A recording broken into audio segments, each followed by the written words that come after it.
Hmm. competed against them. Yeah. Then when you go into the transfer portal, if they're interesting. Yeah, I mean, playing against them for 4 years, you kind of understand like the culture and everything that Coach Barnell and his staff has, built here. They're very tough kids, always, and guys who love playing together. And that was kind of attractive to me when I entered the portal and heard from them. I knew I was going to get into a family atmosphere, that I was going to go somewhere. If I had chose Clemson, that I'd be getting something that kind of reminded me, like I said, my family back home and a family atmosphere where I wanted to be involved with the team and involved with the coaches, and everybody kind of likes each other, whether it's on the court and off the court, and just get into a situation like that, which usually leads to success on the court. Could you tell that just from playing against them that they were together? Yeah, I mean, especially last year. I mean, you saw how good their team was last year, but you could also see how much they really enjoyed playing together. Um, there's really no agendas by anybody, and everybody's kind of main goal is to win, which is the part of the team that you want to be a part of. So, and like I said, I could just tell that through the 4 years that I played against them, and every time that I came to Littlejohn or every time they came to the Dome, no matter who won, you could just see that they enjoyed playing together. What's been Coach Bender noticing you at some high school summer tournament or something that you were already pretty far down the road? Was there ever any contact with him during the spring? No, in high school I hadn't heard from him at all. Yeah, I think Coach Better saw me play at Peach Jam in EYBL, I had a connection here. In the transfer portal with Coach Donlin. Coach Donlin was at Michigan when I was in high school, getting recruited by Michigan, and my dad had played for Coach Beeline in college, so it was kind of just a mutual connection. And obviously, I'd known him from before. So, but Coach Bender, I think they had told me that story that he had watched me play at Peach Jam and EYBL, but at that point, I was already, I think, narrowed down to 6 schools. On and off the court, you both. What's been the hardest thing to adjust to? Oh man, the hardest thing I think just I wouldn't say it's hard, but I think the thing that I'm focused on the most is just conditioning, just getting into shape, getting my body into a different form than it was before, and just pushing myself to I guess be in the best shape and the best condition of my life. And it's been good for me. And like I said, it's not that it's the hardest thing or anything, but it's the thing I'm focused on the most. That's been I guess different, the most different for me. And off the court, what's been Off the court, I mean, just New York's a different style. There's a lot of different kind of people in New York, but I think South Carolina's been great for me. I mean, it's everywhere you go, there's people who are so nice, and I think that's the biggest thing for me. I mean, I woke up yesterday and on my doorstep there was cookies saying "Good luck with your first day of class" from someone I don't even know. So, and I'm not saying you don't get that in New York, but it's very few in between. What kind of cookies were? Sugar cookies. I guess they were homemade too. So, I have yet to meet the person who made them. with the demand on defense here? I think you sort of alluded to Yeah. it a minute ago, but to be an offensive player, Hmm. there's some real balance there, Yeah. and you have to be in really good shape. Right.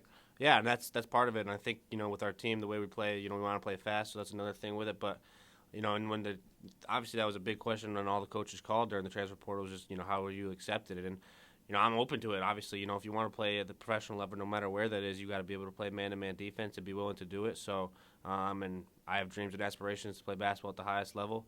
And in order to do that, I know I got to play man-to-man. So I was more than open with it. And that was another great thing coming here to Clemson is that all the coaching staff is kind of known for their defense, and it'll help me learn quicker, help me learn faster, and learn all the multiple techniques that can be offered just playing defense. So that was another thing coming here. I knew I was going to learn how to play it the right way and how to play it fast. You mentioned the respect you had competing against Clemson, but when you were in the transfer portal, what about the recruiting pitch was so appealing to you? Just how good their team was. I had played in Sweet 16 when I was a sophomore at Syracuse, and haven't been able to get back there since, and I've just kind of been itching for it. I'm someone who loves to win, and this team had a lot of wins last year, and I think I said this before I even committed here. I think they should have made the tournament, with or without me, obviously. But I just wanted to go somewhere that I knew was going to put myself in the best situation to get into March, and try and play for a long, long season. From your defensive standpoint, you were talking about going up against Chase in practice. How Hmm. was that helping you learn to play that style of defense? It's great. I mean, he's a great player, obviously, and even playing against him for the past few years, I've known Chase since high school. Actually, I remember playing him in AAU or at various camps. So he's always been a great player, obviously. But just playing against him and all the rest of the guards that we even have is helping me out a lot. Whether they're faster, stronger, quicker, whatever it may be, it just kind of helps you pick your spots and be mental on defense. A lot of it is mentality, whether you want to do it or not, and also being smart. Just like on offense, you got to have an IQ. On defense, you got to have an IQ as well. So playing against these guys, playing with him also helps me playing against him. And it's been great so far in practice, and I've learned a lot. When you play on the wing, do you think you might give this offense something that it might have lacked last year with Yeah. the bounce? Yeah, for sure. I think that's another thing that the coaches has talked about is obviously Chase is a really good ball handler, a really good player, but sometimes you need help with another guy bringing the ball up the court, and having multiple guys on the court who can bring it up usually leads to success. And we've seen that in college basketball, the past few years, and those are usually the best teams. Like I said, when you have one or two, even sometimes three guys who can bring the ball up the court on the court at one time. It takes a lot of pressure off the point guard, takes a lot of pressure off the other person, and you get tired getting run around in the ACC. I did it for 3 years, and when you have Kie Clarks and people up there pressing you 94 feet, you can get tired. So having another guy on the court with you at the same time allows people like Chase to maybe get a break here and there, bringing the ball up the court, and he can go run the wing. So combo guards have become, I guess, unique in college basketball and have a lot of teams to be successful. I guess you talked about the appeal of Clemson as a program, but the appeal of playing with P.J. Hall, Mm-hmm.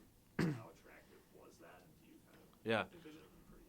No, it was huge, and I credit even back at Syracuse, the reason I was pretty successful a lot was because we had a guy like Jesse Edwards, and it takes someone who wants to be successful to know that you need other people around you to be successful as well, and having someone like PJ coming back was big time.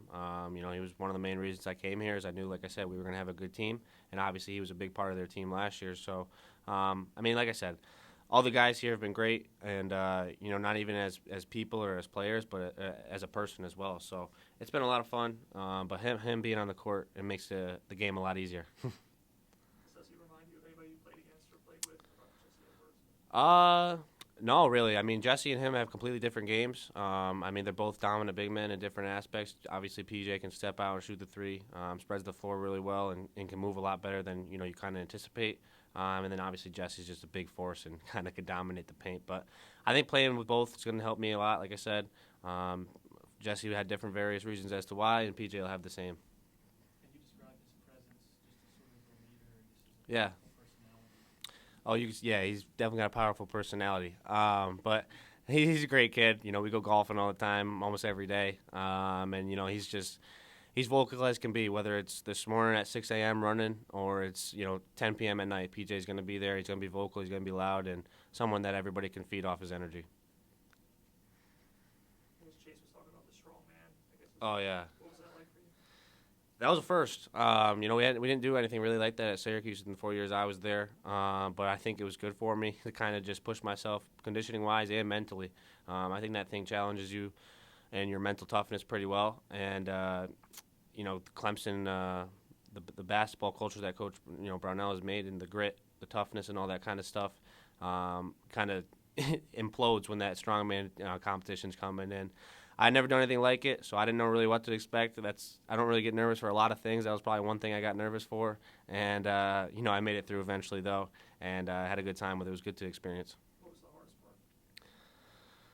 All of it. You got to flip tires up a hill. You got to push a car, the Echo bike, and you got to carry various weights around, all this kind of stuff. So if I had to pick one, I'd say the car, just because it was at the end, and you're getting the last breaths you can. I think Chase was saying that PJ was the strongest guy in that competition. What was it like watching him go?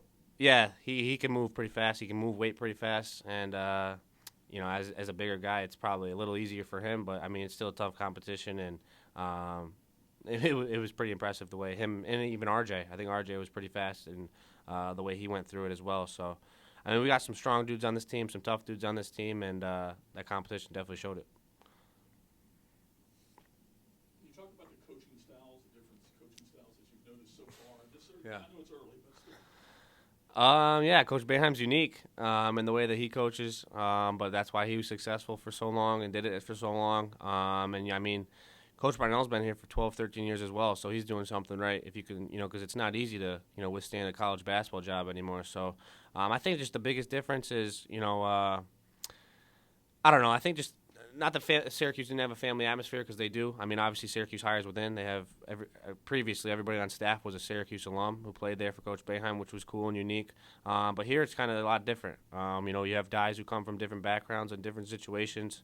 They're all connected and mutually connected at some point throughout their basketball past. But I think just the biggest difference is everybody brings something new from wherever they came from. Previously, and it's not all just, I guess, within Syracuse or within Clemson. Matt, Pete, if you have anything, you can chime in. Yeah, Joe. Just wanted to find out, Coach Boeheim did not leave sugar cookies at your door? No, if That kind of guy? no, if anybody was doing that, it was Mrs. Boeheim. Coach Boeheim, not so much. He might have ate them all before they got to my door. I wanted to ask you about the transition. Obviously, you grew up in upstate New York. Mhm. Syracuse, if you're playing basketball in high school and AAU and things like that, Syracuse is obviously the dominant program up there and probably part of your consciousness forever. Right. How difficult a decision was it for you to go anywhere else besides Syracuse? I mean, yeah, like you said, growing up, it was always in the back of my head, and I played football as well, and the state championship for football is in the Carrier Dome. So no matter what sport I was playing or where I was, it was always Syracuse kind of in the back of your head, just thinking about it. But when I got into the transfer portal, me and even my family kind of agreed that you got to go explore the world somehow, and try and get out into the Northeast even, and just go explore something new, because like I said before, if you want to play, professionally, wherever that may be, you got to kind of experience this before you really do it. And I think this gives me an opportunity to, I didn't really go home much, but I always had in the back of my head that I could drive home 2 hours whenever I needed from Syracuse. And, I can't do that anymore. So it kind of gives me a different opportunity to experience life and see it from a different point of view and see it from a different place. And that's beyond basketball. So it's been good for me, and it was something that I actually wanted to do and was looking forward to doing. And I'm guessing you could probably play that 2-3 zone in your sleep at this point. How much of a base is that for any kind of defense defensive concept that they throw at you here at Clemson or anywhere else you might go?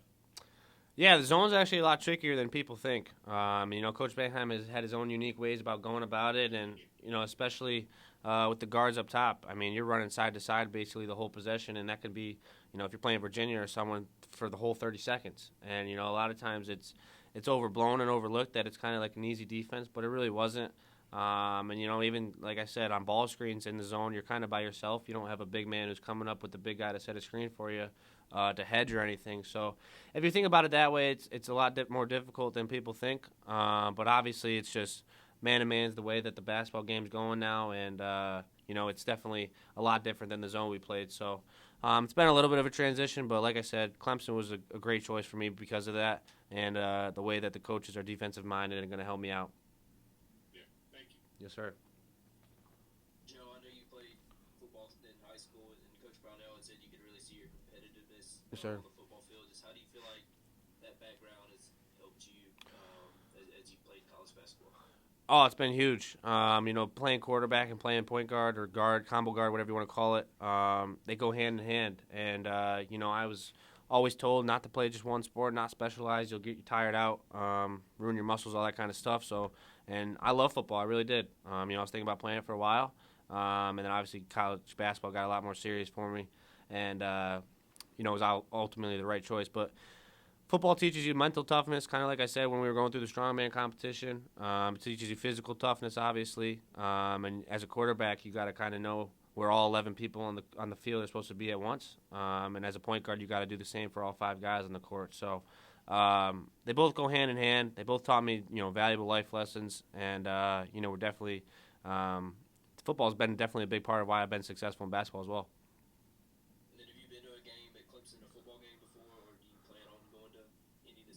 Oh, I'm going to be at every one. I love football. I went to all the Syracuse football games. I'm looking forward to, finally watching a Clemson football game. I just went to practice, actually, yesterday or the day before. Saw Coach Sweeney and those guys. So I'm a big football head. Man, I love it so much. So I'll be at all those games. Cool. Thank you. Yes, sir. Any more questions for Joe? You went to LSU. Yes, sir. What was the final sort of Mhm. supporting factor? I was just comfortable here. I was more comfortable here than I was there. LSU, I have the utmost respect for them and their coaches. I literally love their coaches. The thing with them is, I didn't really get to connect with their players as much as I did here because a lot of them are transfers as well. I felt, like I said, just more comfortable here because of that. And I felt like the players here and the atmosphere here was going to be better suited for me. This is the most random thing ever, but David Hill from ESPN is asking me to ask you this. Yes, sir. So, dinosaur versus smoking pig? Smoking pig by far. I went to Smoking Pig like my second day ever here, and I've gone back multiple times since. Don't tell Coach Donald that because I'm on a diet, but. All good?